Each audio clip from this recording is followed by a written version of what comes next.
coming to you live from an abandoned bottle shop freezer in Wolf Creek. It's time for Destiny Down Under.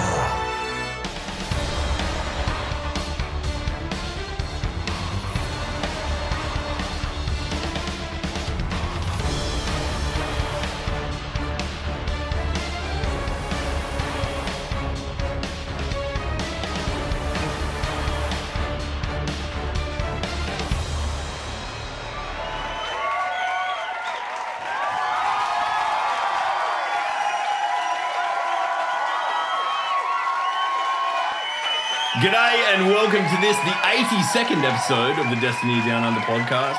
As always, I am joined by none other than Mylan Games in the box to the bottom left of your screen, and Gimli, son of Gloin, in the bottom to the right.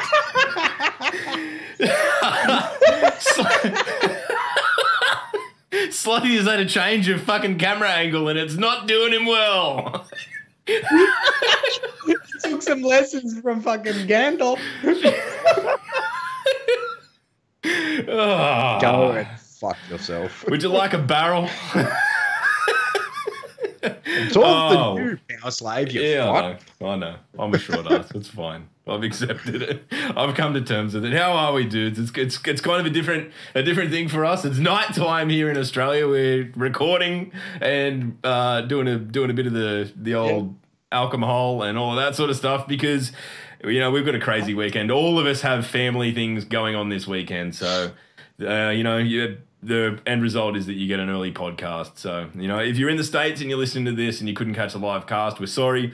But it means we get to hang with all of our friends over in the UK. So all is not lost. It's good to see some of you in real time and be able to, you know, we'll do the chat thing at the end as we always do.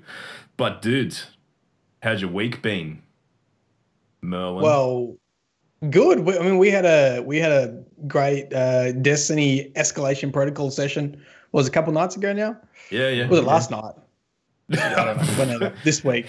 It was a lot of fun. It's you know what, we're all always so busy, and to be honest, we pretty much only catch up when we got the podcast. We are always busy. No. Because I mean, like, you're always streaming, right, Sloth? And Locke's never streaming, and even mine now. But you know, like, there's usually, we usually catch up for a podcast. So like, it was nice to just, I don't know, just to hang out. Like, felt like Destiny 1 for me. You know, where you're just sort of hanging out with your clan and just talking smack, and running escalation protocol is like, I don't know, therapeutic. It's one of those, like, it's a nice grind. It's an interesting, fun grind. It's just fun to do when you got 9 people and you're all sitting in Discord and having a chin wag. It was good fun. Even though I have not got one weapon yet, not one. And I checked. My numbers aren't that high. I think I've done 25 escalation protocols, but not one weapon drop. They had to turn down. I had to turn down your RNG, otherwise people would say rigged and. You know what? I think the thing that was special about the other night is like, normally we've all got things on. You know, if we're all together, at least one of us is streaming. But we were all like, nah, you know what? We're gonna do this, and you know, it was like clan mates, and you know, a few of the people in the chat that are rocking on now that were in the thing, and it was so loose. Like if you think we're mean to each other on the podcast, like, fucking hell. Maybe we should do that one day. We'll, you know, like, people can put their hand up and do a DDU ride along when no one's allowed to record it. And you can see. You know what I just had a flashback to? When my brother was telling the story of the sneaky poo. That's the kind of conversations. Look, I'm not going to explain it. That's the kind of conversations that we had. Those stories, some of those stories that we told that night will never see the light of day. They will never, ever see the light of day. And you can rest assured. Thrown off the internet for being just general. You can rest assured that if all of a sudden this podcast disappears and never comes back, it's because we've all made our millions on VR porn blackmail. All right, moving on. We better talk about Destiny. This could go downhill so quickly.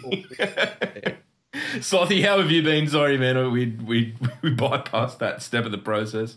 Yeah, I've been all right. This week's been a bit of an off week. To be perfectly honest. A few family things happen. We had the EP stuff, which was a very, very nice change. There was no streaming. There was no self-censorship, because everyone self-censorships on Twitch. Yeah, but it was good. Like, it was just a bunch of mates down the pub having a beer, for lack of a better term, and it was good. Having too many beers. Yeah, I mean, never this be is my far first from the three of alcohol us, but in a few weeks. But no, it was good. It was a good week. This week itself has just been my ears fucking. I'm still deaf as a post. I can't hear out of my left ear at all. Yeah, so interesting stuff this week. But outside of that, it's just been a normal week, to be perfectly honest. A normal week in the sense that there has been an absolute fucking mountain of Destiny 2 information dropped on us every week. I'm like, surely there can't be more information dropped on us. And then we suffer the nuclear apocalypse of the fucking Game Informer article and video and everything. Oh, and holy shit. Didn't that fucking escalate quickly? I'll put a tweet out. We'll hopefully get to it at the end of the show, but I'll put a tweet out in the spirit of that article, basically saying, like, if you can think of a good weapon name, just think of a weapon name in a description, just lay it on me in the spirit of the 1 second response time thing, and it was amazing. So yeah. We'll hopefully get to that, but we have an absolute shitload to get through. We've got an absolute, like, I say that a lot, but this is the fucking motherload. Let's do it. Let's get into it. So just the introduction first. I mean, we got Happy Bungie Day from Down Under. Matt tweeted out saying he hit 7,777 follows the day before Bungie Day, and now he has to block a few people to get back to 77777. Yeah. So if you're one of those people, we appreciate your sacrifice. Yes, your sacrifice will not be in vain. Please help me get down to 7,777. Just unfollow. And then we've got the upcoming transition to Podbean. So the links will be in the description down below in the YouTube. They are also on the DDU Twitter page. HTTP. Let's just go destinydownunder.podbean.com or destinydownunder.podbean.com/feed.xml. Yeah, that's your RSS feed, but it's pretty much done now. So SoundCloud, you may not get it anymore, but there's not a huge amount of people that actually listen to it on SoundCloud through SoundCloud. But we'll do our best to accommodate you some other way if you still want to listen to the podcast, I suppose. But let's play some music and we'll jump right into some Game Informer madness. Let's do it.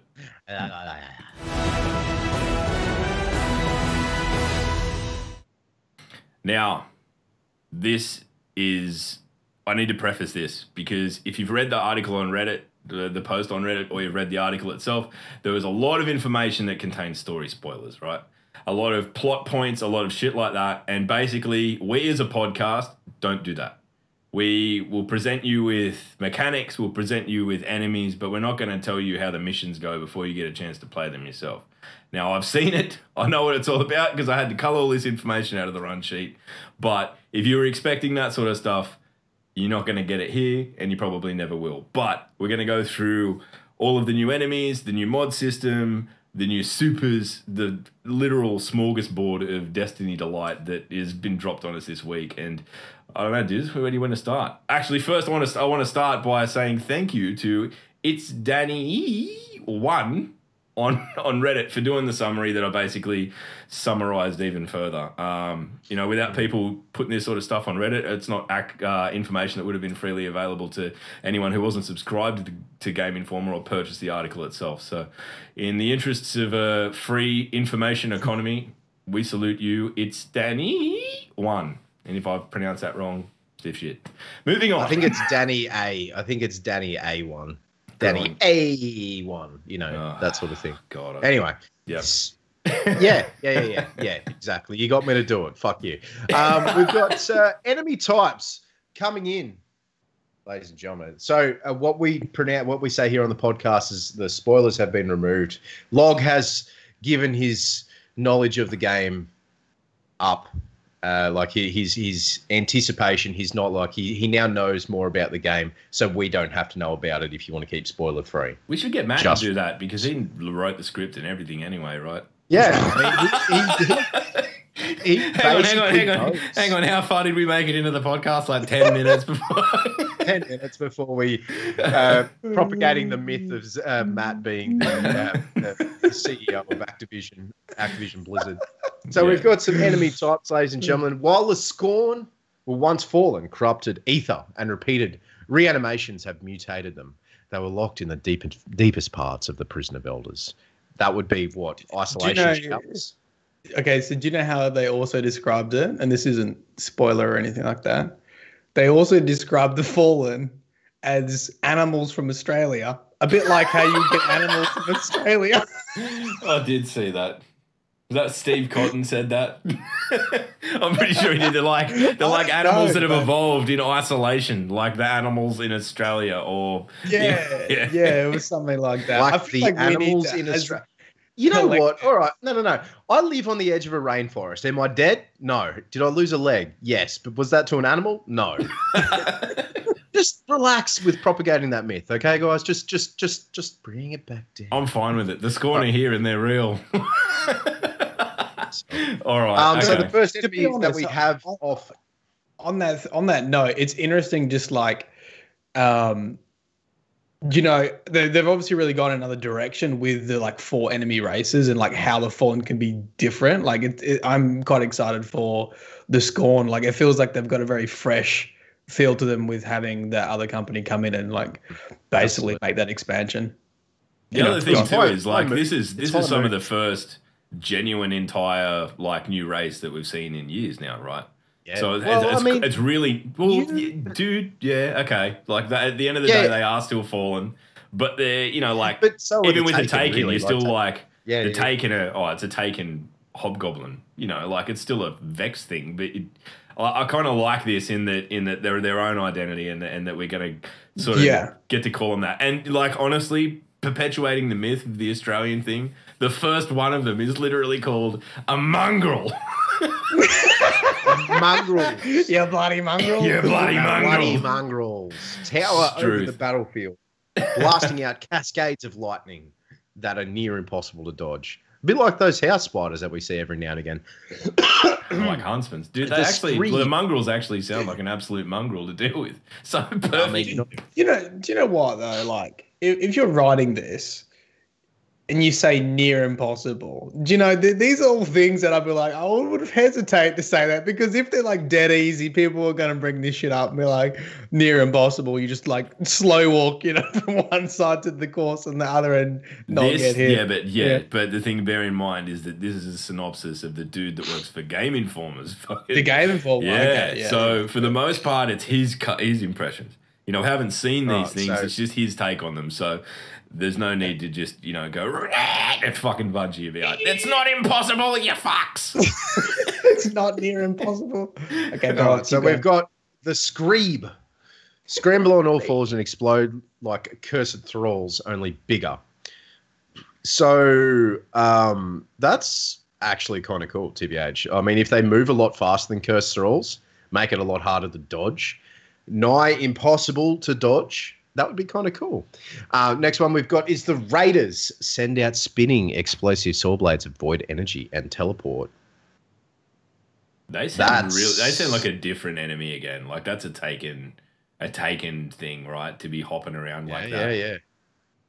The Lurkers carry small gladiatorial shields which block shots until hit in the leg. And also help you gain traction on Twitch. Thanks for the lurk, guys. Yeah. Ravagers, the author's favorite, hold spinning lanterns, which when slammed into the ground create a spout of solar flame, unless the lanterns are shot first. I like these 2-stage normal enemies. So you've got to shoot them in the leg to stagger them to get the headshot. You've got to shoot the lantern to save yourself from the thing with the stuff in the place. Like I like that. I like that somewhat of a 2-stage normal enemy. Well, yeah, you say that, but then every time you see a kebab with a shield, you're like, fuck, these guys are annoying. Absolutely. Like, just remember the Taken phalanxes at the start of Kingsfall. It's just like, whoa, and off the edge you go. You know, like it was. It was fun, absolute butts, but they were a pain in the ass to deal with, and people hated them. But that is probably the best thing about them, is that people go, "Oh shit, we've got a whole bunch of these coming." Anyway. So we've got chieftains are the ones holding all of the new enemy types together, much like a captain. They'll throw out one of 3 elemental totems. A solar totem, which is basically a dangerous spinning turret of flame. A void totem, which gives shields to nearby enemies. And an arc totem. Attracts the guardian to the totem's center, leaving them unable to move away until it's destroyed. I kind of like that they've tied them really implicitly to the classes. The elemental things that the classes are ascribed to. It's almost like they're developing their own connection to, well, not necessarily the light, but whatever the forces may be, I guess. I don't know. Yeah, Matt. Elements. Elements, I would say. Oh, that's cool. So, I mean, there's a little bit of an information from this article. Those new enemy types, like I said, like the 2-stage enemy types, I'm okay with that. If you have to stagger them, you have to stagger them, and that will cause you to really miss being overpowered. So you want to grind to that being that overpowered again. Now, I'll cover this in a sec, but our Guardians now have a huge boost to the power level cap and a huge boost to the level cap in general. So I'm okay with this. Anyway, so our Guardians, each subclass gets a new tree, which drastically changes how the super works. 3 new subclass trees available on day 1. Then 1 or 2 weeks later, you can earn another few. Forsaken why they're doing that. That is an interesting point, man. I don't want to get into the negatives of it, but do you reckon it's going to be story related? Look. It was hard to ignore that in looking through the Reddit feed, which I normally try to avoid doing. But it is like people are already pissed off about that. But at the same time, I wish, in a way, that all of the subclasses were in some way like that. Like maybe they were tied to levels, or maybe they were tied to whatever, and you could only unlock them at certain points and only use them for a while, so that at least every fucking subclass got its due. Because, I mean, I know what I'm like. I'm a Striker Titan from the boots up, and I didn't even I hadn't even unlocked hammers until I was like, at the end of Callus, and they're like, "Oh, can you fucking, can you go on hammers?" I'm like, I literally haven't even gone and done it yet. I kind of like the idea of there being some more importance placed around unlocking that sort of stuff. Whether or not time gating that is the right way to go about it or not, but I can see what they're trying to do with it. See, this is a thing, is that people are going off the handle. Like, I don't go onto Reddit. I don't go onto Reddit in the slightest, so I rely on logs and several other people's going onto Reddit and telling me things, because I just don't do it.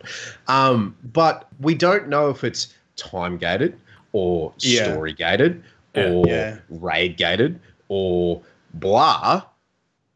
So, like we said at the top of the cast, Log is the only person who has read everything in the Game Informer article out of the 3 of us. I'm okay with that.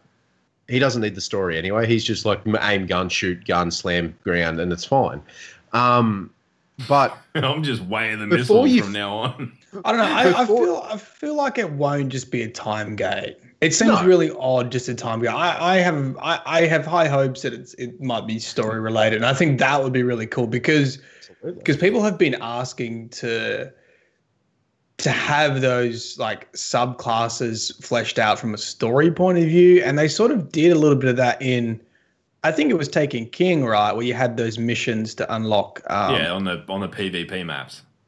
Yeah, and that definitely added a little bit of story to it. I think there was there quests with it too. It wasn't just one mission, right? It was sort of like a build up. I think I can't remember. So. It was pretty mild though. Are you talking about D2 or D1? D1. Because D2 really was very similar with just going back to the shard each time, right? And you just had to get the little collectible. So I hope there's something a bit bigger behind there, because I think that would be a good reason. I think that would be a good enough reason to sort of he's hoping back. He's hoping. So, I mean, like at the summit, yourself and many other content creators are there. They've wanted the changes, and hopefully they've taken some changes and really ran with them, and this is the best thing for it. Forsaken moves the level cap from 35. 35? 30. Yeah, no, 30. 30. 30 to 50, and the power cap from 385 to 600.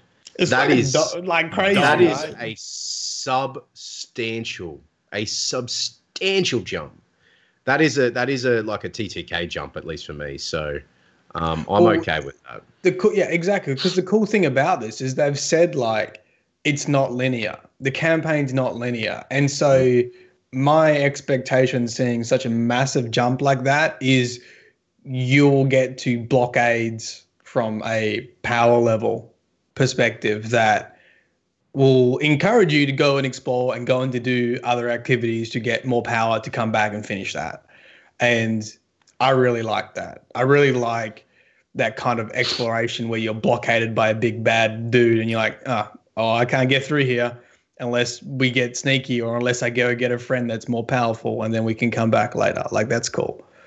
And also a good point as well. Azarius 2 in the chat has said we're going in the Solstice of Heroes, we're going to get to 40 and 400. Well, have the possibility to get to 400 prior. With the prestige raid, please. Yeah. But like still 10 levels and then 100 power levels. 200 200 levels. Sorry, 200 power. Quick math. Quick math.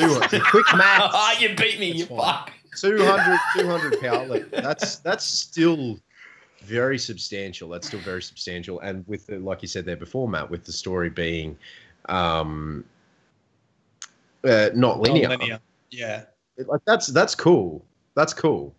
So I'm okay with that. So Log, if you want to get into the weapons and ammo, man, tell us about the things with the stuff. Well, I mean, this is one of the things that is most closely tied to what people want to see out of further Destiny, right? Like, I mean, the weapon set, the weapon update, the way things were set up when D2 launched, people weren't particularly happy with it, and that's fair enough. So the more information we can get on this sort of stuff, the better. So I've literally kind of put everything in that old mate said that particularly related to weapons, because I think it gives you an overall sense of what's going on, right? So ammo type is no longer directly tied to weapon slots. So it's more about the type of weapon you've actually got in the slot than the weapon slot itself. Yeah. This, I think, will add a hell of a lot of versatility. So many weapon archetypes are moving out of the power slot. I'll give a few examples shortly. Hawthorne's Field Forged shotgun is now a kinetic. Mm-hmm. That's a fucking primary, right?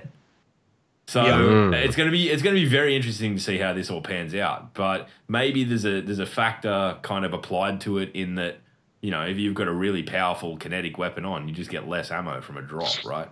Maybe that's I don't know. Well, yeah. So I don't know, but I imagine that. So, read the rest of the stuff first, like primary, secondary, and what things are where, and then I'll explain what I think will happen. Shit, I was just drinking. Anyway, Love 6 synthetic. Yeah, you know what? I'll post it in the Discord. If Slothy wants to whack the link up, I will absolutely, at the completion of the cast, post the show notes in there, and you can all jump in and have a look. So, no harm, no foul there. Anyway, moving on. So, primary and secondary use white ammo. Auto rifles, bows, hand cannons, pulse rifles, scout rifles, sidearms, and SMGs. So, and then there's the primary, secondary using green ammo, breech-loaded grenade launchers, fusion rifles, shotguns, snipers, and trace rifles. So we're nearly seeing something on. There are kind of similarities to the Destiny 1 system here, at least in terms of the kind of ammo ascribed to the type of gun, right? Well, you could literally set up your system exactly as D1, right? So you could put in your primary slot an auto rifle, and that would be white kinetic power brick, or not power, white bricks. And then you could put in a sniper rifle in your secondary slot, and that would be the green ammo bricks. And then you could put a rocket launcher in your third slot, and that would be the purple ammo, right? And that's D1 with, a couple of things sort of moved around. Absolutely. So purple ammo weapons include drum-loaded grenade launchers, linear fusion rifles, and rocket launchers and swords. So pretty much the traditional heavy weapons are in that slot. So, I mean, it really is lining up that way. And I think a lot of people who are sort of wanting to go back to that D1 system can really make it that way if they so choose. Yeah. Mm-hmm. So the main ingredient now in the energy slot. So I imagine with ammo, I imagine it's going to be similar to like juggler. I don't know, but I imagine it'd be similar to juggler. So, shotguns require the green ammo and you're going to have them in your first and second slot. So let's say you've got one shotgun in your primary, you've got one in your secondary slot. They're both going to take green ammo. And when you kill with a shotgun, it's not going to drop you more green ammo, right? So eventually you're going to run out of ammo for shotguns. Well, you're kind of shooting yourself in the foot there. Like, I can see why people like it. Of course, people have put on Twitter and certain streams and all that sort of thing that they're going to use triple shotguns and, oh my God, triple shotguns. But the primary and secondary shotgun are going to both use green, aren't they? They're going to both use green. Yes. Except not necessarily. Yes, No, it will. The only time it won't is if there's an exotic that's in. So the only way it's going to not use green if it sits in your third slot, basically, and it's power ammo. And now it's going to be an exotic. Like they've said Acris. So like Acris is too powerful to sit in the green ammo slot, basically. But that's so they're going to in the article they're saying that Hawthorne's is a kinetic, so it's a primary equivalent, right? It's a white brick is kinetic, right? Am I reading that right? Well, I suppose if you read if that's the way that you're reading it, that they're going to have no. certain shotguns, i.e. your Hawthorne's Field Forge, but maybe also your slug shotguns as a primary, as a white brick primary kinetic, blah, blah, blah, blah, blah. But who knows? Who knows? No, this is still... Matt's going into his Destiny folder. When the folder is received from the Bungie fans. When it says kinetic... ammo type is no longer directly tied to weapon slots. So I don't think it matters if it's kinetic or energy. Oh, yeah, dude. So instead of it actually having an elemental ascription from a mod, it's just now a kinetic. Yeah, it's kinetic damage, but it's still going to take a green ammo brick to refill it. Okay. All right. Well, that makes more sense. Thank that fuck you're here, Matt. Because I was like, what? Hawthorne's is a fucking primary. So you can put it in the See, this is why it gets confusing because the slots have always been fucking different words now. So now we're gonna have to call them what? They're calling them primary, secondary, and then power. Yeah. Right. So you can have kinetic in primary and secondary. Okay, sorry. All right. I'm going to apologize for myself, not so much for Log and all that sort of thing, but I apologize for ladies and gentlemen watching and listening that I didn't understand this. Okay, so the primary and secondary it's fucking confusing, man. Like it is confusing. They tied it to okay, all right. I know this kind of sounds like it's a Dursloth, but like they've tied it to ammo. Okay, so if you wanted to use shotguns in a primary slot, you're still going to be looking for the green ammo to refill both the primary, secondary. Like you can run 3 shotguns, but you're shooting yourself in the foot quite legitimately. They're all using the same ammo type because, like, you might have a full clip in your secondary and your third shotguns, but you're only going to have that clip. You're not going to have any excess ammo. So the only thing we don't know is if something's exotic, because some things will break the rule. We don't know what ammo, the stuff that breaks a rule. So, for example, Acreus, right? And we know that all shotguns should use green ammo. So technically, if you had 3 shotguns equipped, they all need green ammo, and some ammo balancing will be like, essentially will stop you from getting green ammo, so you can't just keep fucking running it. Yeah. If I'm pretty sure they use Acris as an example. It's a powerful shotgun. We don't want it to sit on green ammo bricks. So we've got to put it in the power slot, I think. So does that mean you have to get purple bricks for that? So technically what might happen is you'd be able to switch between your two shotguns sitting, your primary and secondary getting green ammo bricks, and then when you get a major, you get a purple brick or whatever they do, and then you will have more ammo for your shotgun in your. I don't know. I think that's going to be the hard balance. I think Seriously, there is such a chance that, honestly, this system is fucking great. Don't get me wrong, but the contentious points will change from weapon. The point now being that, you know, the weapon loadouts are the point that's debated, to ammo economies will be the new sort of point of contention, where people are like, oh, people can get their hands on too much fucking green ammo and use shotguns all the time, or I never get to use my shotgun because there's not enough green ammo. Like that's going to be the really fine point to juggle. It's got to be so finicky. And you know what, like, when they told us about this system at the summit, my exact thought was, sounds cool. I fucking hope you pull it off, because it's all banking on whatever system they work out to balance ammo. And if they balance the ammo right, it'll be so cool and be so flexible. If they don't balance ammo right, this is just going to be like one Reddit thread to the next of someone. You know, I mean, that's what it is anyway. Brand new system. It's a brand new system. And like, people are going to run triple this, triple that, blah, blah, blah, blah, blah. You know what? It's just part and parcel of but you know what? People doing stuff new. People have fun when it's broken at the moment. Like, people are like enjoying when it's fucking broken. Like, remember the Prometheus Lens Week? That was fucking glorious. Yeah. So, you know what? Maybe it needs to be broken. Maybe you've taken it too seriously. Yeah, but it's going to be broken. People are going to cry about it. But you know what? Just enjoy it while you can. Give me my primary sword. I would love to see 3 swords on one person. It obviously can't happen, but what if your primary sword's just like a fucking dagger? Akimbo. And you got to get in real close and give him a good shivin in the fucking kidneys. Yeah. Wow, that got violent. Anyway, Matt, do you want to do the locations, man? Yeah, sure. Moving on.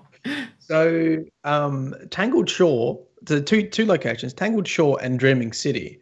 Now, I can't remember which one they actually... Is it both together at the size of Nessus? Yeah. Or is just no. Each of them individually are the size of Nessus. Each of them individually. Jesus. Yeah. Wow. And you can use that's huge. And you can use your Sparrow, I heard, as well. So that's good news. Well, actually, I don't know. I think if there's enough stuff in the environment, I don't know. I feel like sometimes sparrows actually take away from some of the environment. You should always have a sparrow. Okay. Yeah. Yeah, I mean, you know what? You're not even wrong. Yeah, look, you're not even wrong, but the environment's got to have enough in it to warrant walking around everywhere. Because I like a lot of people hate Mercury with a passion, because it's just bollocks. It's just bollocks, really. So your campaign's going to take place in the Tangled Shore. And once you finish that, and this is so good to hear, because this is sort of what everyone described that they wanted. Once you finish that, it seems like there will be a linking mission that then connects you to the Dreaming City, and that's when you start your end game activity. And that's where the raid is, and everything starts to link into that.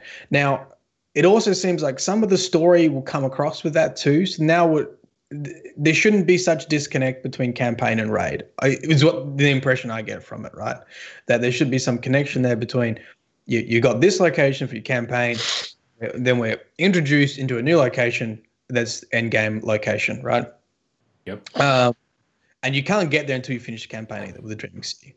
Now, the Dreaming City looks to be a place that keeps changing and will be on like a cycle, like a 3-week cycle. I mean, they said that it cycles each week for a maximum of 3 weeks. Okay, so before moving into a phase that basically each of these cycles. Now, I deleted this from the notes because I didn't want to say it, but I'll kind of give you the impression of what's going on. There's 3 kind of aesthetic appearances for the Dreaming City, and each of them has kind of that they've alluded to activities that you need to do within that week to then sort of at the end of that rotation have a chance to face something else.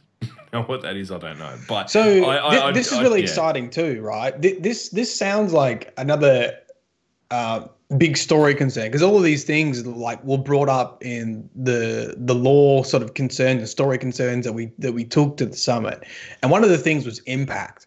Like people didn't feel like they impacted the world. Like you did this fucking crazy stuff and defeated gods, and then you get back to Terra and nothing's changed. Or like they didn't feel like I hope that the way the Dreaming City is set up, it's like us impacting the world through raid, through end game content, and like things are changing because of actions and the player base as a whole doing stuff. That'd be really cool if that's what I kind of had this idea, and I have no idea whether this is based in anything accurate or not. But the way they allude to the Dreaming City, that players have an impact on it and it's tangible. I was kind of hoping that they'd be like, okay, no one gets into the raid until so many like completions of X activity are completed. Well, not even the campaign. Like there is so many barons are destroyed. so many whatever the fucking activity is on the Dreaming City that isn't the raid, right? Like there's like this precursor activity, and they're like, okay, well, if you really want to do the raid, you've got to hit this target, and then everyone comes together as a community goal before it's available. Yeah. I mean, we do it in fucking Faction Rally all the time, right? Like, it's nothing different to that. It's just that, guess what? It's not lost sectors. Maybe, they've alluded to the fact that there's something kind of like Escalation Protocol, Court of Oryx kind of area activity going on in there. Maybe they tie it to that and say, guess what? You got to do this and complete X amount that's fucking huge, or so many top-level completions before you can get into it. That would be very, very cool, but I'm kind of concerned that now, this is a big if, a huge if. Ladies and gentlemen, this is the biggest if.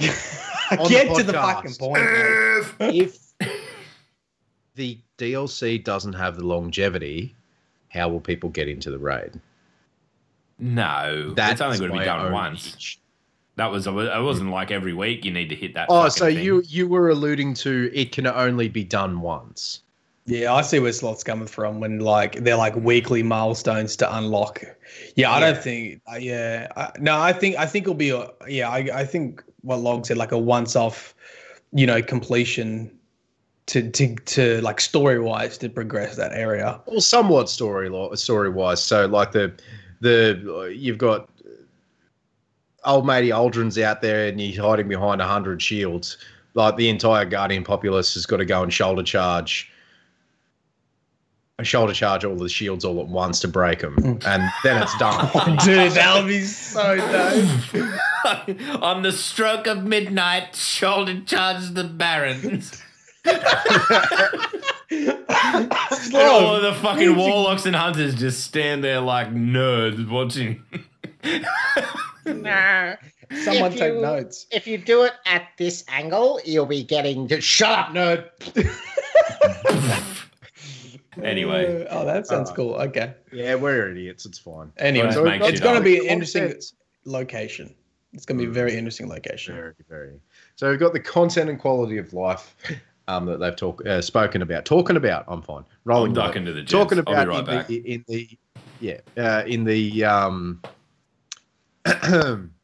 In the Forsaken update, does the expansion pass, as in the annual pass, mean no more story content?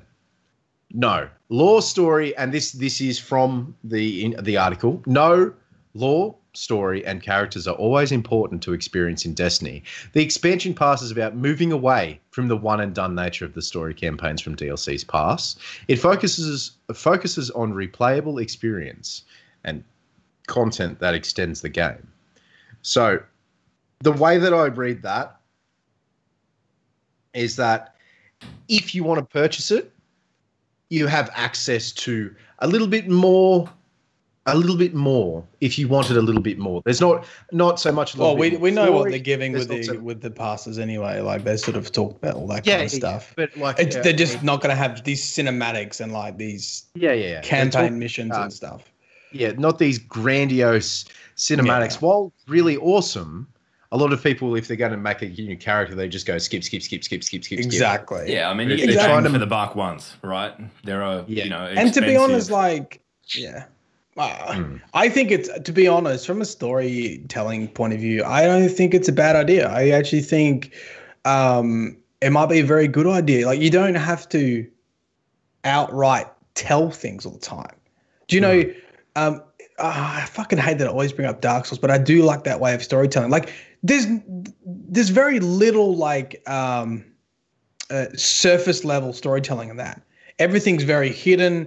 You got to pay attention to stuff to really understand what's going on. You got to go and do a little bit of work yourself as a gamer to work out what's happening in those games. And people still say, "Oh, they're really good stories in there." And I think the way Destiny is being a loot and shoot, like, people aren't necessarily there to play a campaign all the time. I think they're sort of starting to understand that. And I think this genre, and they're still developing it, suits that Dark Souls types of storytelling better. I think that's what the Grimoire cards showed, is like they were on the right track from the beginning, but just sort of got a little bit skewed. And I think coming back to that will be I think is the right decision. I think, like, I mean, it suits Destiny, and they've already proved it, right? Like, you look back at the Book of Sorrows and things like that, man. Like, that is a story that, like, if you just play the game, you get a really rudimental understanding of who Oryx is, what he's about, and all of that sort of shit. You know, he's a big bad, and you got to go kill him, right? But the second you take a step off the track, you go and find the Grimoire, or you go and find a YouTube channel, because I'm led to believe that people make videos about this sort of stuff. You know, and oh yeah, I have heard that. YouTube.com/. I've heard My Name Is Bife is a law YouTuber. Anyway, moving on. You are both penises. Remind me when you do the URL plug at the end. I got a funny story to tell about the URL plug that you always give. Okay, no. But I think this is definitely returning to Destiny's strengths, because we don't need the big flashy cinematics. What we need is accessible lore in the game that, you know, one way or another people can understand. Like, if you aren't a reader, if you aren't going to get in there and read the you know, they've alluded to the fact that there's going to be lore that's accessible in game now. So if you're not into that, then, you know, you'll have an alternate means of getting it by for, you know, some other people who make YouTube videos who may not be named. I mean, no one's as good as Bife. Fuck the other guys. No. So hold on. There's a very valid point in the chat, though. Some people really do enjoy the cinematics. Do you remember when we first played through Destiny 2 as a group? I don't think you were there, Matt. I think you were off doing your own thing. But we played through it all. We watched the cutscenes. We were like, whoa, okay. So the speaker is actually, he's a lying badass, but he's a badass and all that sort of thing. I think a lot of people forget about those cutscenes and go, oh, we don't need cutscenes.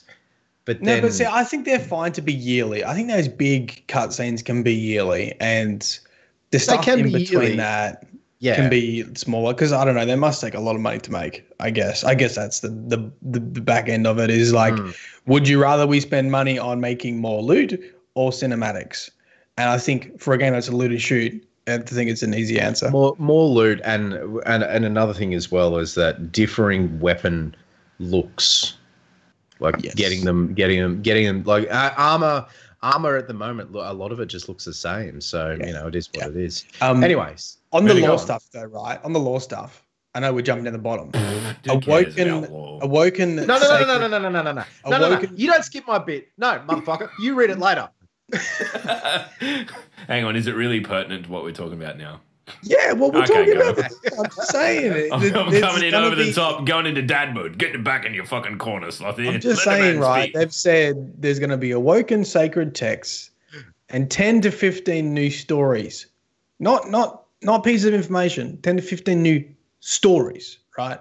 When I hear that, I think of, you know, Dredge and Yore. I think of the Shadows of Yore. I don't think of individual Grimoire cards that need to be put together. When I hear story, I think of a collection of cards that need to be collected that tell a story. I don't know how big they will be and how many there will be.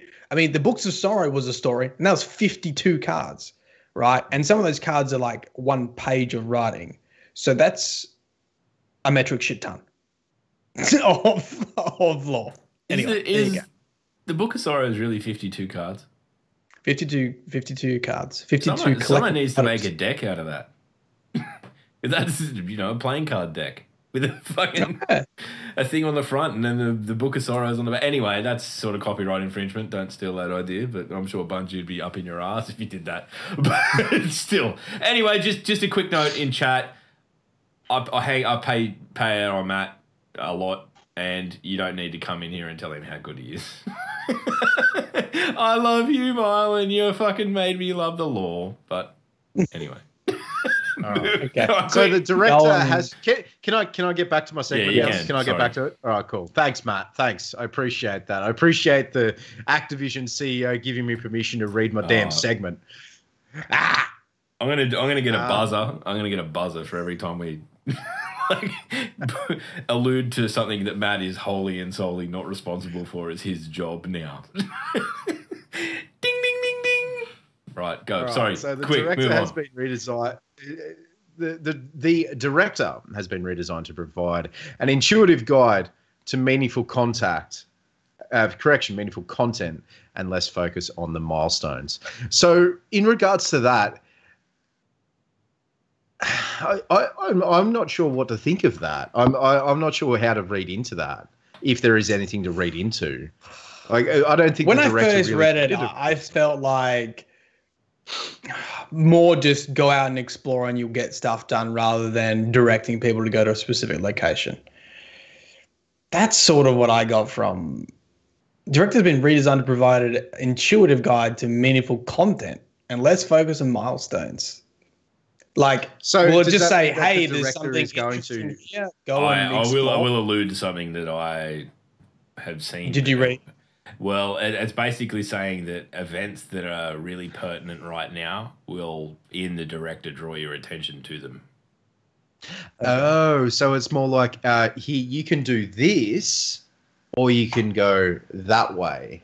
Maybe like type situation, like I don't know. I mean, without seeing it, we really don't know. But that seems to be the way that they're going. That there's just like, guess what? There's this public event, maybe a public event, a particularly important public event's active now. There's a flash on the fucking planet or whatever, something. I don't know. Honestly, don't know. But there we go. Mm-hmm. Yeah. All right. Okay. I'm okay with that. The Vanguard, Crucible, and Gambit tabs are at the bottom of the screen. Okay, cool. Like to get them a little bit out of the way, but if you want to see them, sure. They obviously need to make room for all the fucking new spaces. Yeah. The 4-day ritual/milestone cycle will affect all activities with the exception of the raid, which will be weekly. I like this. So I really fucking like this. I really fucking like this. Yeah, how I read this is that it's going to be less, like it's not going to give you as much powerful engrams, it's not going to give you as much power, like power level and all that sort of thing, but it gives you something to do every couple of days instead of knocking it all over in the first day and then waiting 6 days. You know what I mean? I don't know. We've got 200 light levels to rip through. Yeah, so. That's what I was thinking. We've got so many light levels to go that maybe it will be powerful engrams. It'll be interesting to see that whole system anyway with leveling. I think if they're going to change anything, this is time to do it with 600, Like, what would you prefer? Like, would you prefer to be able to do a strike and guarantee get one piece of gear that was at least 2 power levels higher? So you knew that you could do a strike and you would always get a bit of gear that was just 2 bits of light and you would just grind away. And then maybe you had your powerful engrams that gave you 5, 10 bits higher. Or, I don't know, like, do you get what I'm saying? You know what? I would rather a higher chance of a higher drop. I would rather a higher chance of a higher drop, but not make it a definite, if that makes sense. Yeah, like a guaranteed high drop. Yeah. I'd rather do it. I'd rather do it as a, you can, but if you don't, maybe it gives you a bit more incentive to do it again. Yeah, we'll see. But hey, speeding up that weekly ritual, I think, in terms of the more mundane activities, and don't get me wrong, like some of them are okay, but they're the real rote, go and play X amount of Crucible. I hope they make them a little bit shorter, a little bit easier to get. And a little bit more interesting too. Yeah, but at least you're not going to feel so compelled like this is pivotal that I do this week, because guess what? Maybe in 3 days there's another one. So who gives a shit, right? Absolutely. Yeah. So individual strikes are now on destination maps rather than being only accessible through a playlist. Thank you very much. That's not a big change, but that's a very welcome change. Because if you wanted to do a certain strike, i.e. if you do like lore videos, like, I don't know, Wally or something like that, you can do, you can go do individual strikes instead of going through the playlist and getting Pyramidion 16 times in a row. So, and I hope with that means like every strike has specific loot, and if you want to get that, you can just keep grinding for that. Absolutely. That Baron, that fucking War Cabal helmet, right? And you're like, I want to kill I don't think it'll be Barons though, whatever the enemy is, and you just keep doing that strike. And you're like, yep, just speed run it with your mates and try to get that specific loot, hopefully. New PvP maps and modes won't be available immediately at Forsaken launch. Will be a few weeks after. Will be 4 new maps and a new mode called Breakthrough. Now, Breakthrough is a 4-man attack and defend style game mode. So I'm thinking it's kind of like, hang on, I'll tell you what it is. I'll tell you outright. Yeah, go for it. Because I made that ambiguous. But it's basically like planting a bomb and then defending it. But it's called hacking. So like another team's thing. Yeah, you got to hack a vault. Okay. It's kind of like salvage, but also not. Right? Like SWAT from Halo. Kind of. I don't know. SWAT from Halo was just a game mode where it was headshots were death, right? I don't think. But basically, it's a game mode more akin to something like Salvage that we've seen in Destiny 1. We don't really have an equivalent for that in D2, so it's not surprising to see them go this way. But anyway, bring back fucking Rift and hurry up about it. But moving on. Another thing was EP in Forsaken. Well, there's some kind of EP-ish event. Looks like it. EPS. Yeah. Now, again, like our notes here are fairly ambiguous, and we'll post them in the Discord if you want to jump into the Discord if you are watching on YouTube or listening on Spotify or Podbean. We only heard about this prior to the cast, and I hope that they have a 9-man instanced escalation protocol that is intentionally difficult, and you are able to match nice and easily. Like you can go, yeah, all right, come in. We're going to load into the Tangled Shore. We're going to do this and grind that for, however long it takes. And you can make it as hard as you want. So not necessarily a horde mode, but if you wanted to go from level 1 to 40, and 40 is at light power level 620, and then if you wanted to go even further to like, I don't know, 660, 680, 700 and make it as difficult as you want, that would be kind of cool. Now I might be overstretching here, but that is what some of the things that we spoke about on Wednesday night when none of us were streaming. We were just talking the shit, shooting the shit. So that's what excites me most about it. There's another game mode coming where we can all just not stream and talk to each other. It'd be terrible. There's a lot of shit. Like we got Gambit now, we got Breakthrough, we got more EP in Forsaken. We got 2 destinations that are both size of Nessus. You've got the raid in there, obviously, as well, and you've got a non-linear story, up to 600 power cap, level 50. Like, how many weeks are you guys taking off work? I'm thinking I might take 2 now that you've fucking run through it. I was planning on 1, but I might take a couple. I might back it up.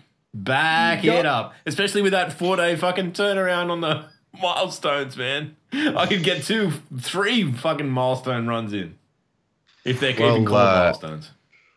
I'm actually retired, but that's okay.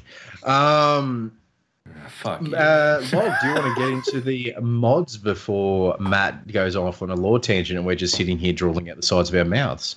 That's fine. I've got beer. I'm happy. But I will move into mods. So mod overhaul features less conditions such as subclass or specific weapon requirements, but rather allow for more specialized gear. So adding a mod that increases in-air accuracy or increased damage against vehicles. Like I kind of like that. If you want to play a particular role, or maybe you set up a particular gun or arms or whatever to kind of, I mean, it's going to be arms. Never mind, ignore the gun. But did anyone else just see Sloth's atrocious back sweat? Yeah. Holy shit! We're gonna move on from that. I am a fat man. Holy, I'm sorry, Chad. Thank you for drawing attention. Thank you for drawing attention to that, Luke. Oh, mate, there was no That's what friends do. There was no way in the world I was letting that go, you son of a bitch. So, I mean, it does give you the opportunity to customize your loadout for whatever you are really looking to fucking do, right? I think it's a really good move. The other thing is the thing is, like, now that the random rolls, like, mods need to be different. Yeah, dude.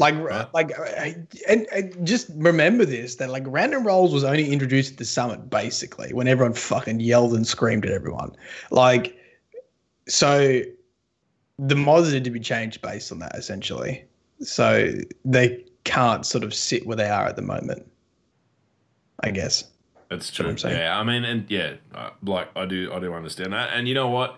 It's coming up in the chat that people wouldn't particularly give a shit about doing more damage to vehicles, and that's fine. Like, it's not, you know, one size fits all thing. I hope there's a huge swathe of these things that we can really get into, you know, discussing or like talking about optimal loadout things and stuff like that. Like the theory crafting side of it is really the part of this mod system that has never come to fruition, right? Like it is the part that I like the most, and it's just not there. Well, I just want to, before you go any further, I just want to say that it's not random rolls. It's not the random rolls that you remember from D1 if you played D1. It is not that. I think they've made that abundantly clear that it is not the random rolls from D1. I think there's two random, what do you mean? What do you mean by that? Random perk slot potentials. Yes, random perk slot potentials, but not, i.e. the random rolls that I think a lot of people would love to see come back. Oh, you mean just the original like rolls that you could get? Well, just imagine doing a strike 400 times. So let's say Omnigul strike 400 times to try and get the best rolls on whatever that pulse rifle was, blah, blah, blah, blah, blah. But I don't think it's going to be that. I think it's going to be a random roll, random perk. That's it, not the entire weapon being random, just for reference. I think there's going to be a couple of like particular slots that change that are random, and the rest of them will be. Hey, we'll have to see. But I think there's a lot of shit to work out with the mods in there too. Yeah, dude. The other thing is that light level increasing in mods are no longer a thing. So it'll basically be grinding. Thank God. Yeah, I didn't like that system. Really I found it really I don't think a lot of arbitrary kind of annoying. Like I don't know. I mean, like at the end of the day, do you remember when it like you first didn't make sense when you infuse shit and it would like go down? You're like, what the fuck? Wait, what? Yeah. Or like that was like exotics and stuff. You're like, wait, what? It took me so long to like get that in my head of how to infuse stuff. Yeah, I mean we're a podcast for the common man, so we know that when we say these things, that most of the people out there are like, man, I fucking infused something and went down 3 levels and was like, what the fuck? Oh man, someone should make fucking YouTube videos about that shit, right? Anyway, moving on. All right, who wants to do triumphs and lore? I mean, I know a dude that it could be incredibly self-serving to do. I heard Beard Grizzly is free. I've sort of done the but I might as well talk about triumphs. The triumphs, you know, your record books essentially from Destiny 1, new and improved. So out of the gate, there will be sections on character, destinations, events, gambit, PvP, Vanguard, lore, and time-worn labors, which are triumphs only achievable during certain time periods. So stuff that is exclusive, or not exclusive, but time-gated, so to speak. So other parts that you need to do at a certain time. Your festival. Yeah, I guess so. Yeah, that stuff. Yeah. And so, yes, you will be able to read the lore in-game in this like record book. There will be awoken sacred text, apparently 10 to 15 new stories. So once again, I do not know what this looks like. But I imagine I imagine if these are stories, right? I imagine when you unlock them, they're probably going to go in order. Like I don't think there's actually use of having a record book that. Do you remember the Grimoire card system in Destiny 1 with the categories, like on the Bungie Yeah. where it's just like enemies and all that kind of stuff? Like, I don't think it would make sense to, because sometimes cards are related story-wise, but they're on different topics. Like, let's say you had like a character card that talked about Rasputin, like Cade 6, right? Cade 6 one talks about Rasputin. Like, do you put that in a Rasputin character or you put it in Cade 6 category? So I imagine when they say like 10 to 15 new stories, they're going to be like chronological, I guess. So you might find parts 1, part 3, part 4, story 1, story 2, story 3, whatever. Yeah. I think. So you could potentially open it up and read it like a book. And I think that probably would be crazy not to have that in Bungie.net too. I'm hoping that you can log in and read your triumphs online. Because that's where most people read the fucking lore now. Like they go online, they're in that mode. It's at least got to be in But the app the so you can read it access- while you're taking a dump, man. Yeah. Like, The access is there. I believe the access will be there, but it's also available in game if you're one of those people that just likes to sit in orbit and just go, hey, I want to learn about blah. Or if you're having a conversation with your friends and you're playing EP and you're getting drunk and you're talking shit and stories that'll never come to light, and you go, well, what about Rasputin? And then you go to your codex and you go flip through the pages. Oh yeah, blah. And it's there. You don't have to log into the website. So hopefully it's available on both sides of the coin. Hopefully. dude, that was the one thing about Grimoire that is totally underrated. In that when I'm on my fucking gaming platform, playing a game, I don't particularly want to fucking sit there and read. Like, I can honestly say that an in-game codex of things to me is probably wasted, and I would prefer to have it in an app or. But that's because you're a pleb. No, I'm the same, man. I'm the same. I don't fucking when I'm playing. Like this is the thing that would change my mind though, right? This is the thing that would change it for me.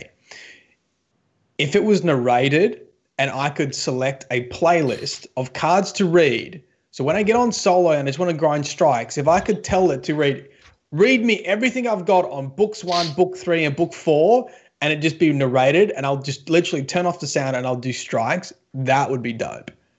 That would probably get me doing it. Otherwise, I read them in other areas. Like I read them at work or, at lunch break. Sloth, like speak, Sloth. Yes. Hi, how you going? I'm here. Thank you for fixing the noise gate. Right.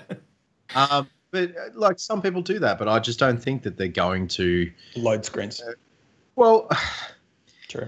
I just hope that I hope that they do, but I don't think that it's in scope for Bungie to have the voice actors come in or some to come in and narrate them. It would be cool. Like, just imagine if they had like My Name Is Bife come in and read it. Like if he got a contract, like or something like, or even like a dude with like a really DSMR voice that'd put you. yeah. Like it just DSMR. But that's fine. Like it's. That I'm okay with that. I'm okay with all of this. The codex. If you are one of those people who likes to sit in orbit and read it, then more power to you. I mean, but how about this, right?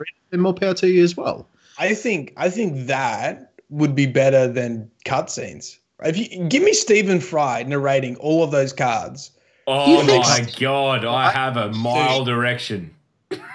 Fuck. If you don't like Stephen Fry's narration, you're on crack. Okay? No, he is a great. You narrator, are on crack. Like, just think about it this way, Matt. I can't imagine he comes cheap, man. Yeah, it's like Bungie. Hello, Mr. Fry. Hi, this is the PR representative or the law representative for Destiny. Are we role playing this? Hello, this is Stephen Fry.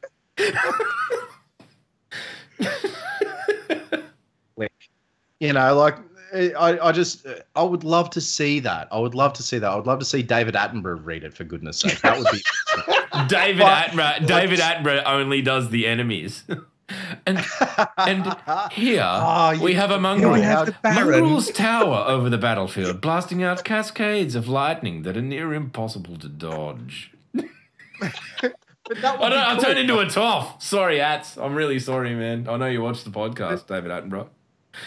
But that would be cool, but I just don't think it's in Bungie's scope. Maybe when you go to the next team meeting, Matt, you should you should send that off to Barry. Barry, he says. Not. I mean, not a big name. But why? I mean, why do you need to have a big name to voice actor? You don't. But just imagine on how much, seriously, on how much time spent on that, and a lot of people would love that, but I think a lot of people would be wasted. I don't think for the value of it, I don't think it'd be much of an investment. That and let's be honest. I mean, between the three of us, we know how far you can get just reading shit off a piece of paper, right? Because we're doing it right now. Anyway, look, that's my pitch, and if it ever fucking happens, you know where it came from. Okay? No, we're going to thank our Lord and Savior, Oryx BNG, not you. Get the fuck out of here. Who the hell do you think you are? Who the fuck are you, man? Jesus Christ. Look, now we're moving into the part of the show that everyone fucking really cares about, right? This is the meat and bones of the Forsaken expansion. The new supers. I'm so glad you didn't say meat and potatoes, because I've heard meat and potatoes used a lot this week when describing videos. No, this is the Isn't meat and potatoes like a penis and balls illusion? No, it's the main course. It's the meat and potatoes. Anyway, gentlemen, before we get into the dick jokes an hour into the cast, so the new subclass trees and supers, thanks to Skull1103 on Reddit for the summary. So, Log, did you want to read out the Titan? Because you are... You know what? Actually, I do. You know what? I do. No. You're not reading out the Titan one because you're making a hunter. Fuck you. I'm doing it. You want to make a bet? Yeah, Log does a hunter. You want to make a bet? I'll keep doing transitions until you give up. I'll do it. We have Sentinel, Code of the Commander, melees cause explosions, but all void ability damage. Also attaches a void detonator, and any subsequent damage caused by the detonator causes the detonator to go off and attach detonators to enemies caught in an explosion. Grenade energy partially recharges for you and nearby allies when detonators trigger.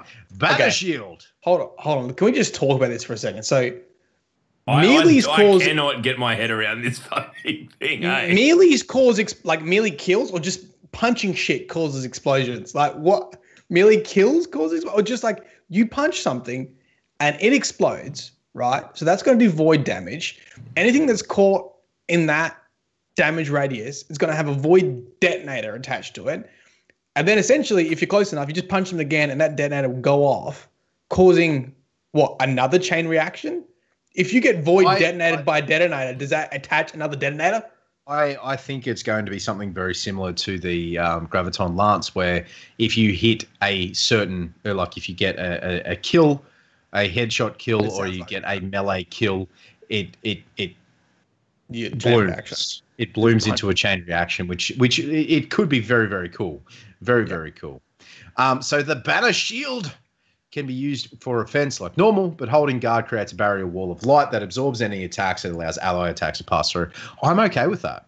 It's not necessarily the rolling shield type of thing that we saw in the very, very, very early alpha footage of Destiny, but still, that's very, very cool. That is very, very cool, and I'm sure that there are new exotics coming in that would probably extend that or make that a little bit better or something like that. Yeah, so I'm perfectly okay. I mean, it sounds, that's sort of what you need for 5 stars. I mean, the issue that we had, right, was we always got smacked by his rockets. That would be a good one for 5 stars, right? To do DPS Absolutely. on. Yeah. I don't even know his name. Rip my channel. Old mate. Yeah. Old mate. Valkaor. Just call him old mate. Everyone just assumes quaint Australian. Old mate with Fucking a very old mate. cool armor. Old mate with a very cool armor set that I actually want for the Titans. Right, so when I first saw it, Oh my god. Anyway, Sunbreaker, Code of the Devastator.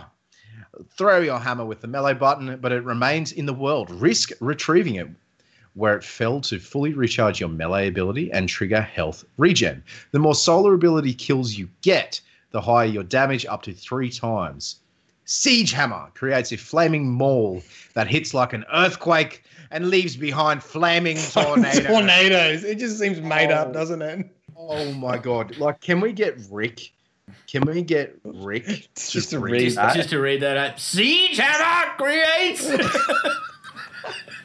Please, like that's cool. That's like risk versus reward in regards to your hammer. Yeah, cool. So you only have one hammer. You throw it, you pick it up. You throw it, you pick it up. That sounds really, really cool. I'm okay with that. And then the Siege Hammer is a flaming maul that hits like an earthquake in these.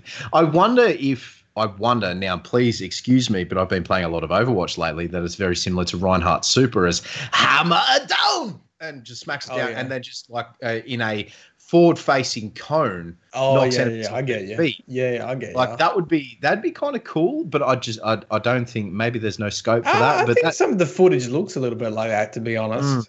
Because you bring it down and smash the floor with it. Yeah, maybe. Yeah. Cool. And then Log, if you want to read your Thank baby. you, man. I was just going to force my way in, actually. I was going to totally yell until everyone gave in and let me read the fucking striker variant out. But I just want to say that Sloth just said the word cone. So to the dude who wrote in the YouTube chat that Sloth looks like he'd been ripping the old cones and might be bit of Cheech and Sloth going on, then there you go. There, you've just got your evidence right there. Good. Right. Striker. Code of the Missile. While airborne, melee slam into the ground like a bunker buster. Holy shit, that sounds unreal already. And it's just the melee attack, I think. I don't even know. And gain super energy for your trouble. So not only are you awesome, you're being rewarded for it. If you pick up ammo while sliding, you automatically reload your equipped weapon and increase weapon damage for a short time. What? Why does it need that? You know why? Because... And guess what? You haven't even heard the best bit yet. Thunder Crash sends you hurtling great distances like a missile to hit a targeted area like a meteor strike. Fucking hell. Log and I are channeling our inner man at arms today. So you're an inspiration. Look at the chat. It looks so cool, dude. I want it so bad, man. Where does this sliding ammo? It just seems like, guys, it's pretty cool, but we need to make it more cool. Sliding pickup ammo. Why? Because man, have you ever seen an action movie? They're always sliding around. Oh shit! I need ammo. Fucking here we go. Done. Bang! You're all dead. And I suppose you can't shoulder charge your way around the map if you.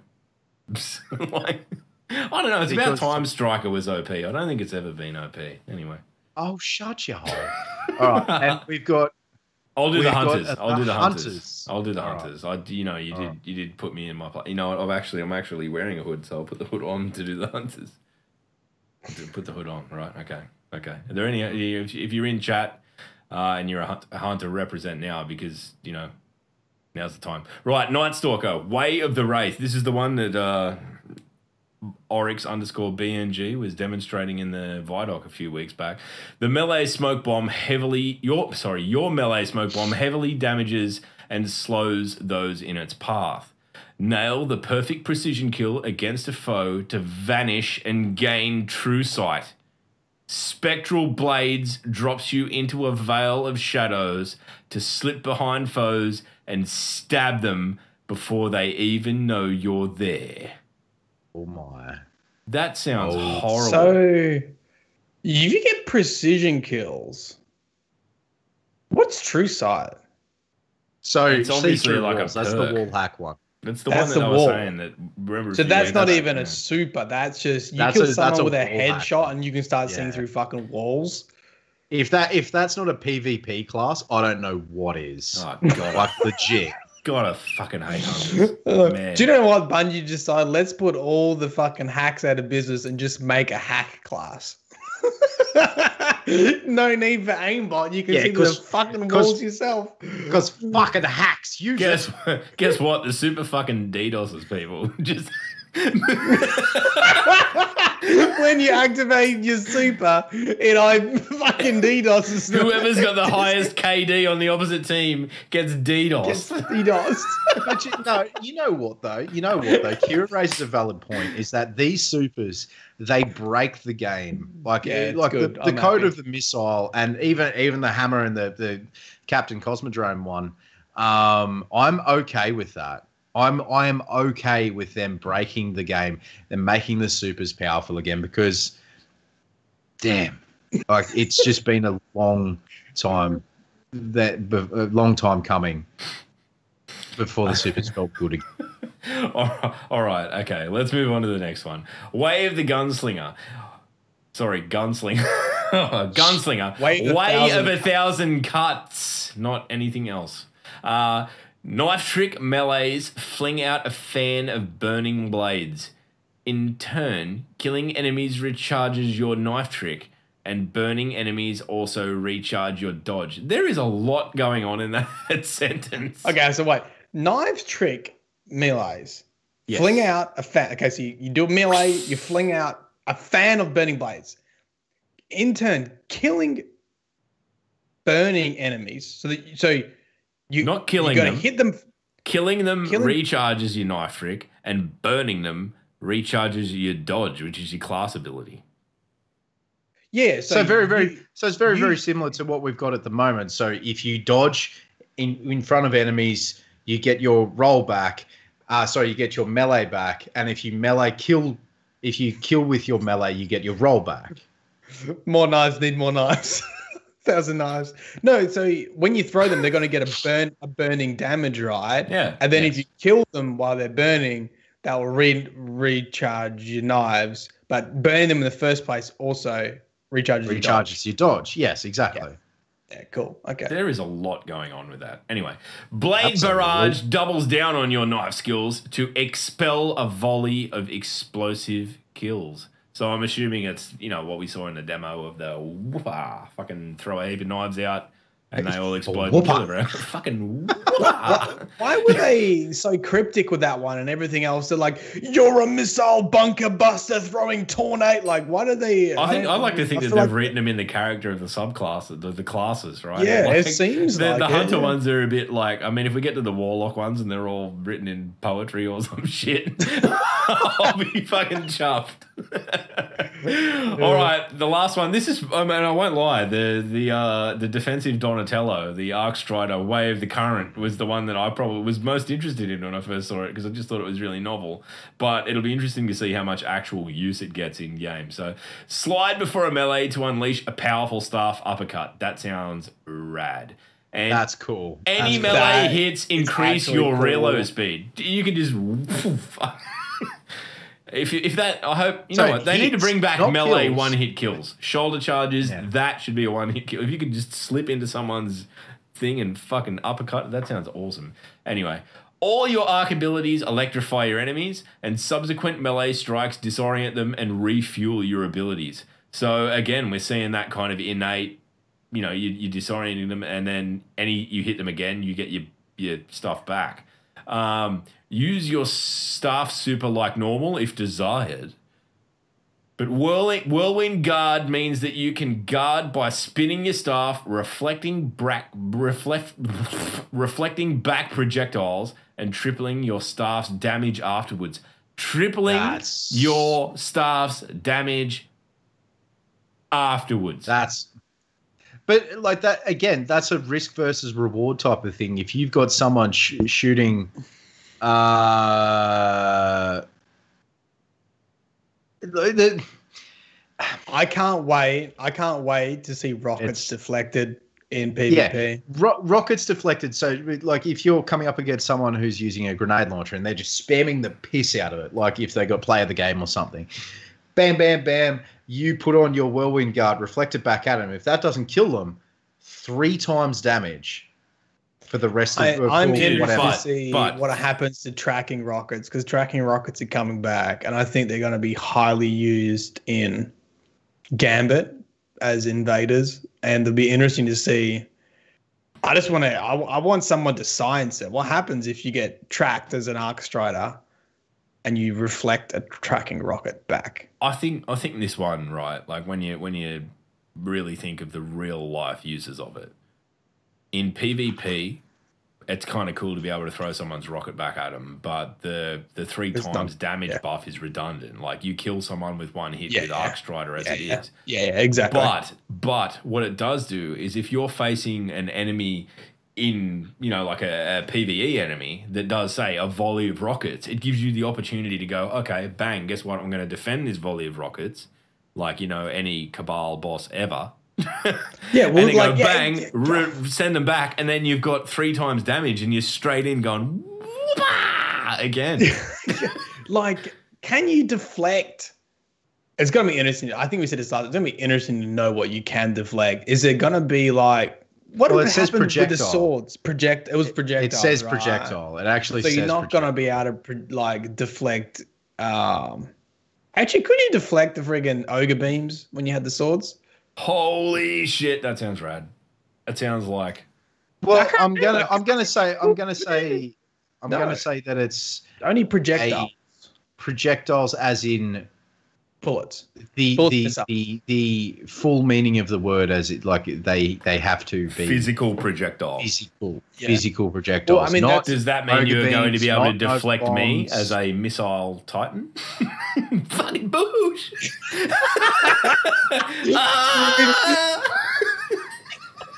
I would love if there's a projectile at you and you could spin it and they'll just fly off the map. That would be just to their death into a wall, like tractor cannon on crack. Oh, I'm going for a piss again. Like, I've had 5 beers while this is. We need to podcast through the day. This is just getting out of hand. I actually have this, so I really hope that the Warlocks are in good stead. So Warlocks, Void Walker, Attunement of Fission. It's spelled. Is it meant to be fusion? But logs. No, it's fission. Fission. What? Fission. Fission, as in a fission. as in. Look it up. Got him. A new atomic breach melee ability creates a void explosion at range. A new atomic breach melee ability.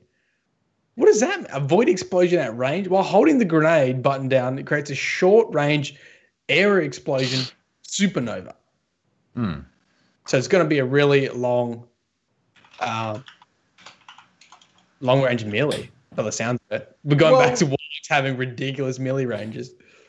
What do you mean going back to? Fucking Warlocks have twice the melee range I do, and I'm wearing the bloody Wankers gauntlets for the Titan. My God. Anyway, so like... Go on. Yeah, okay. Any void ability... I get it now. Thanks, chat. I'm onto it. Go on, it's late here, right? All I came back was to everyone saying nuclear fission over and over again. Yeah. Well, I mean, out of context, it looks weird. It's one of those words that look weird out of context. Any void ability kills now heal you. Any void ability kills now heal you. And grant ability energy. Okay. Nova Warp empowers you with transdimensional hopping abilities, letting you repeatedly teleport short distances and then erupt in a burst of energy. Okay. I get the theme now. It's all this nuclear stuff. So this is the anime teleport from place to place and then explode.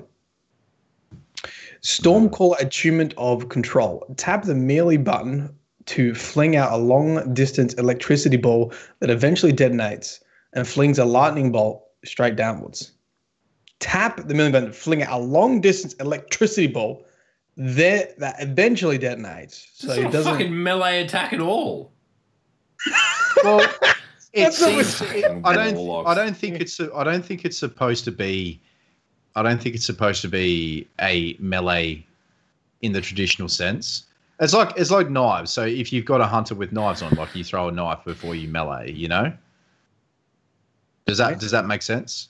Yep. And eventually detonates and flings a lightning bolt straight down. That's pretty cool. Arc kills sometimes create ionic traces, a spark of raw arc energy that travels across the ground toward you, which can be collected to recharge abilities. Arc kills. Sometimes you get ionic traces. Then the energy comes back to you, a spark of raw arc energy that travels across the ground toward you. Okay. So if you're not using arc weapons as this class in PvP, at least, if not everywhere, you're mugging yourself. Because it says arc kills, not arc ability kills, just arc. Just kills. arc kills. So every time you kill something with that element on in your weapon, these little traces, ionic traces, are going to come back and give you life. Oh no, sorry, recharge abilities. Yeah. I'm sure there's going to be a new exotic that it's instead of recharging abilities, it recharges your health. I'm sure of it. I'm sure of it right now. So the Super Chaos Reach fires a long-range blue beam of intense Goku focus damage dealing, which can be deactivated early to save energy. Okay, so that's your Kamehameha. All right. I'll pay that. You can't the deactivate a coolest. Kamehameha.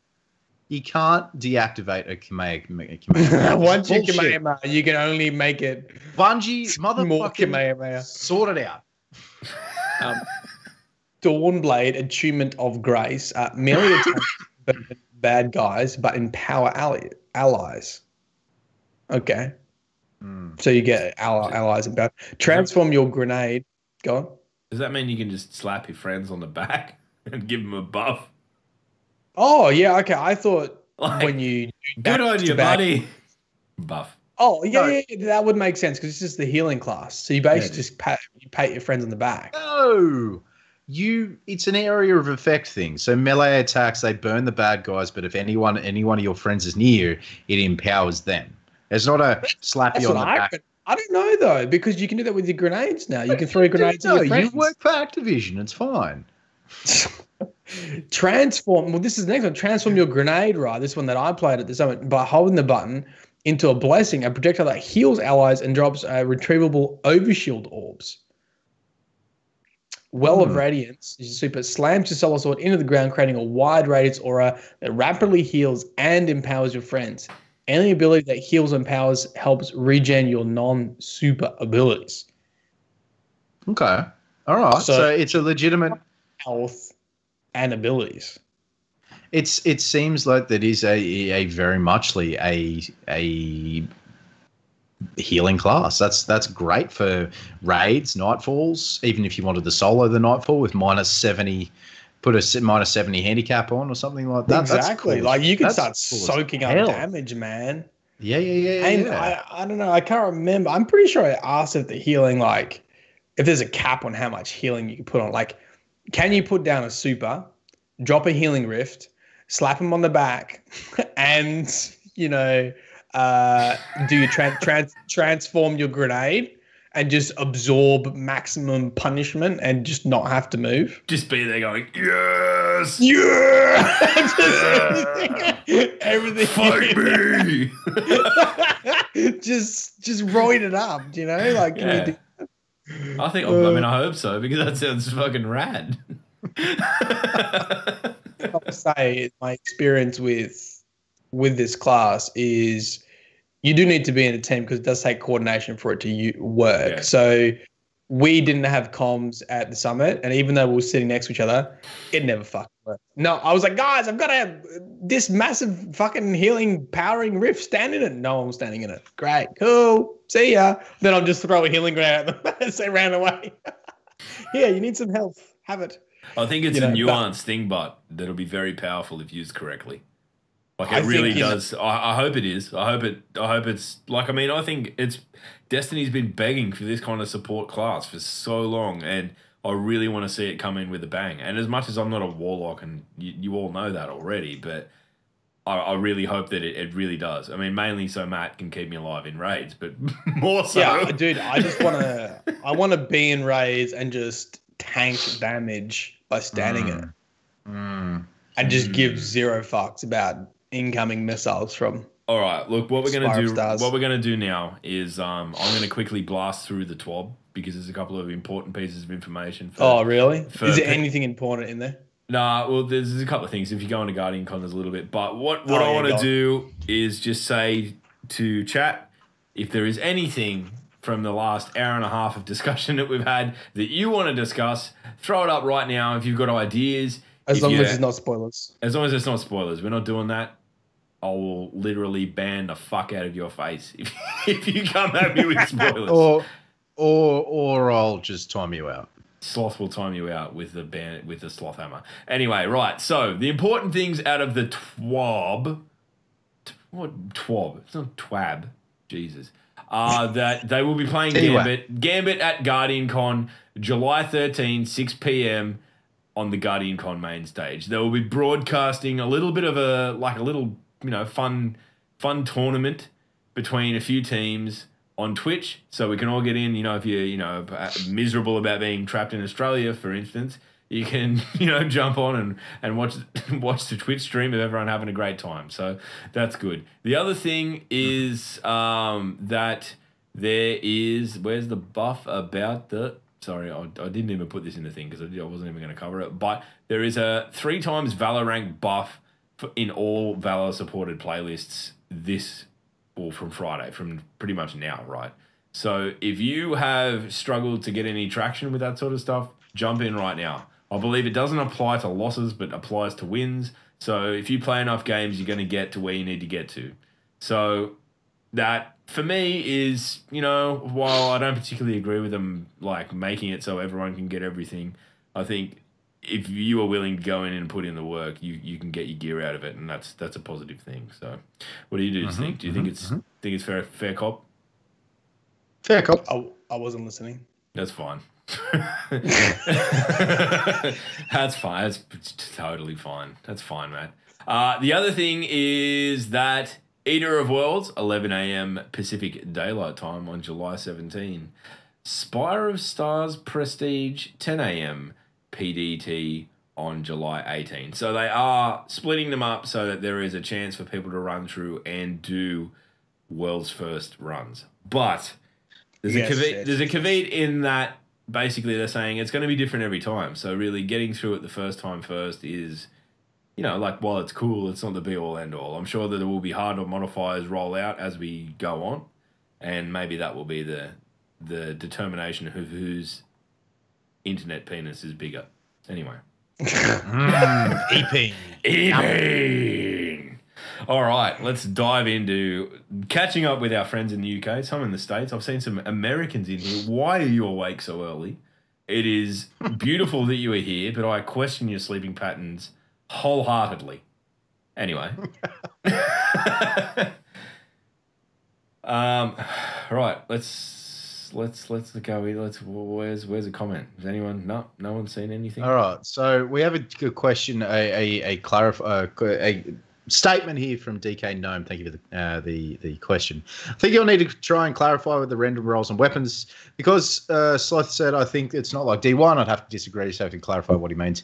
All right, so basically what I mean is that the entirety of a legendary or a blue weapon was picked up from a pool. Like you didn't have access to all of the rolls, but you had access to a pool of rolls.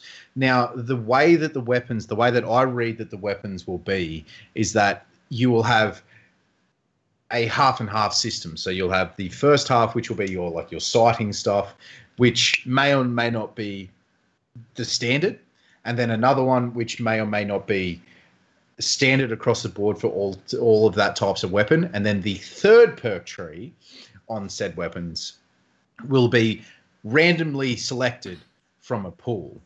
Now, the reason why I say it's not like D1 is because a lot of weapons in D1 had a very muchly completely random, i.e. if you had your 1,000-yard stare, if you had your 1,000-yard stare, you could. Oh, I get what you're saying. Sites, I actually think perks on top of that. I actually think, look, I don't know, because To be honest, unless you're keeping up with everything exactly, I have a feeling that was originally Sloth what they were suggesting, but I think that's been changed since the summit. I think it's, I don't know. My impression is going to be closer to D1 random rolls, but I don't know.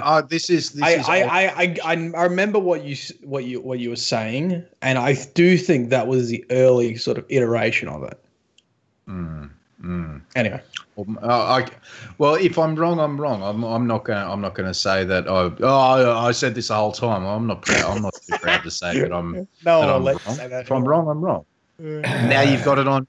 Now you've got it on video to say that if I'm wrong, I'm wrong. So go fuck yourself, Power Slave.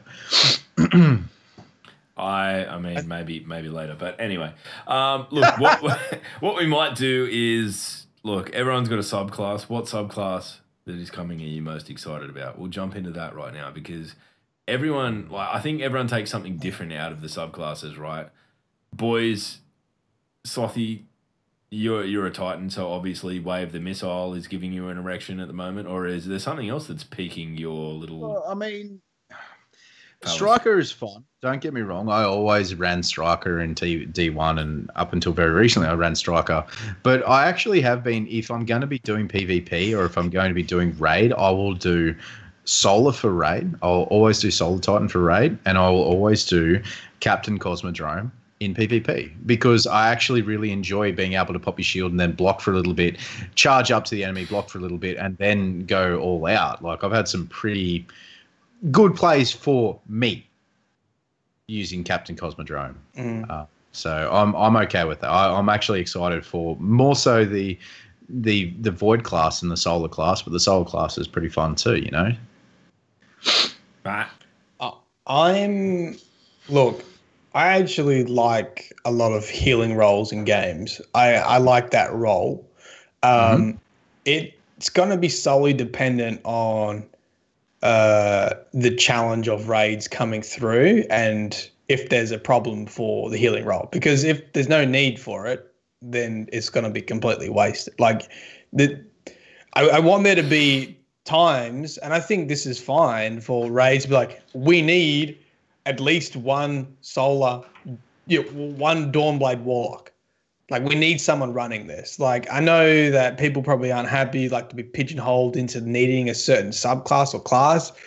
And maybe it's not, like, impossible, but it's, like, preferred because you just want to be able to soak up damage. And, maybe it's that choice between Dawnblade and the new Captain Cosmodrome where you've got the shield, right, and you can shoot through it. Maybe it just pumps out so much damage, whatever boss does, that you sort of need a support class. Because we've got that now with at least the Sentinel Titan or the Dawnblade, are much more typical sort of support. Well, actually, the Sentinel's not just a support class, but its super's very support based, being the shield that you can. To be honest, the shield's probably. I mean, the shield seems preferable to the to the Solar Dawnblade. But I guess you get then again you get your empowering off it as well. You get damage spike off your Solar. So as long as there's like a raid problem for people to want to pick that class, I'm going to be really happy playing that role.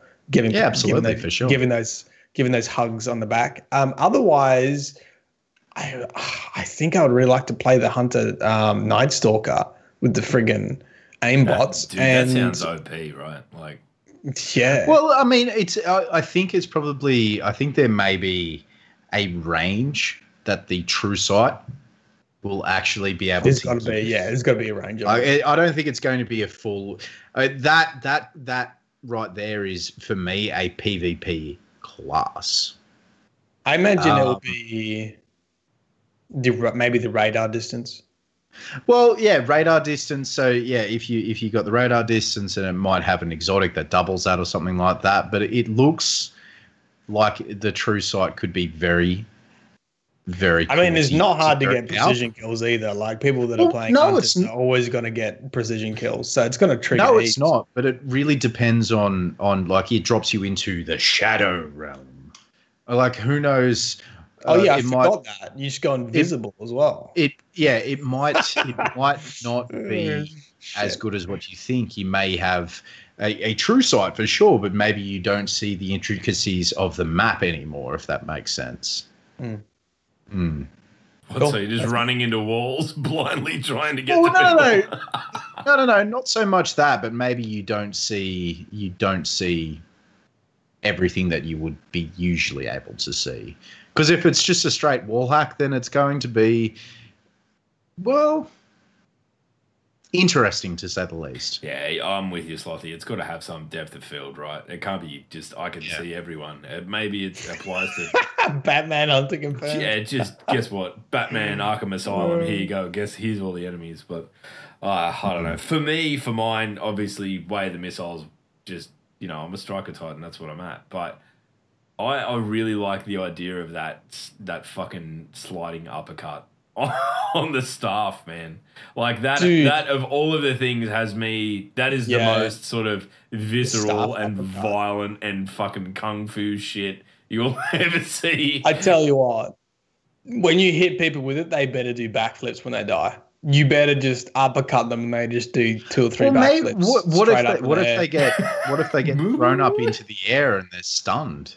Like just imagine taking that. No, but just imagine you mean like Streeties where you can knock someone up and then fucking shorty them again? Yeah, like Street Fighter them, just knock them up, then shot them, clay shoot them out of the air, pigeon shooting with your shotgun, your EP shotty. Or with your Hadouken. Dude. Hadouken! Shoryuken! Imagine the EP shotty if you did that. Because that gets a buff off the melee attack anyway. It'd basically just... It'd be so powerful that it wouldn't just kill them, it'd delete their character. They'd be like, I'm fucking dead forever. Right. All right, well... I don't know. I mean, yeah, for me, that of all of it, I don't know. I think it's just about. It's not about the supers, really. Like for me, it's like even the Void Titan sounds fucking amazing because of all the explosions. Like you're running around dishing out explosions. Okay. That is cool. Okay, but here's the thing, right? How fucking boring are all the other skill trees now? Well, I'm sure that you're not wrong. You're not wrong. Do you reckon they're going to change them as well? I reckon over time they 100% will. Over time, but probably not with Forsaken. Because that's... Well, I mean, if it was with Forsaken, and like this is touching on a little bugbear of everyone at the podcast. If it was with Forsaken, they would have fucking told us about it already because they fucking told us about fucking everything already. It's not secrets. Fucking before it. Yeah. All right. Well, regardless, we've still got a lot of information to cover over the coming weeks, especially in regards to the Prestige raid coming out. Coming months. So just if you are concerned or if you have any questions, please at us on Twitter, ! Sorry, there's no command. It's fine. At Mylan Games, at LogPowerSlave, or at Realtime Sloth, or you can add the questions down below in the YouTube. Or if you're listening on Spotify or Podbean, throw us at us on Twitter or go to our personal channels. Jump in the Discord. On Twitch. The Discord's or jump in the Discord. The Discord is a good spot. Yeah, you have access to us for most of the day. Like these two work normal jobs. This is my morning, and I'm drinking rum. But do all those. If you have any questions, queries, doubtful points, concerns, or just excited and you want someone to be excited with, go for it. Go for it. But ladies and gentlemen, thank you very much for watching. It's been very, very awesome of you. So we are going to, the people who are in the live chat, we're actually going to host into the Guardian Con channel, which are raising money for St. Jude. I'm unsure who is streaming at the moment. I believe Snackless is streaming at the moment. Mm-hmm. So if you have a few extra dollars kicking around and you would love to give it, if you would love to go for it to go to charity, please make sure you do it over there via their Tiltify links and raise some money for St. Jude's Children's Research Hospital. Okay? I don't think Thank it's you a bad very cause ever, right? Really not. Really not. Like kids are rad. We're all kids once, so go for it. Mm-hmm. Go for it. All right, you know what? I'm going to push enter on the message that I wrote in the Discord over an hour ago now, and that I'm going to put the run sheet up so you can see how fucking stupid we really are and how much we read off a piece of paper. But until next week, we've been the Destiny Down Under podcast. It has been an absolute pleasure talking the shit with you all. It was good to get on and catch up with some of the folks that we don't normally see due to the time slot stuff. Fucking, if flat earthers ever needed proof that the Earth is actually round, they need to host a podcast and like fail to catch up with the bulk of their audience, right? Anyway, fuck that's a debate for another day. Let's leave it. We'll see. Any closing comments, Maddie? You got anything? Nothing. Maddie, The law will never find you again. No, the law is coming. Brace yourself, and it will be well organized. And it will. The law will be accessible, well organized, and it is coming.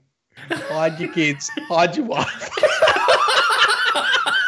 All right, that'll do. Thank you very much. Bye.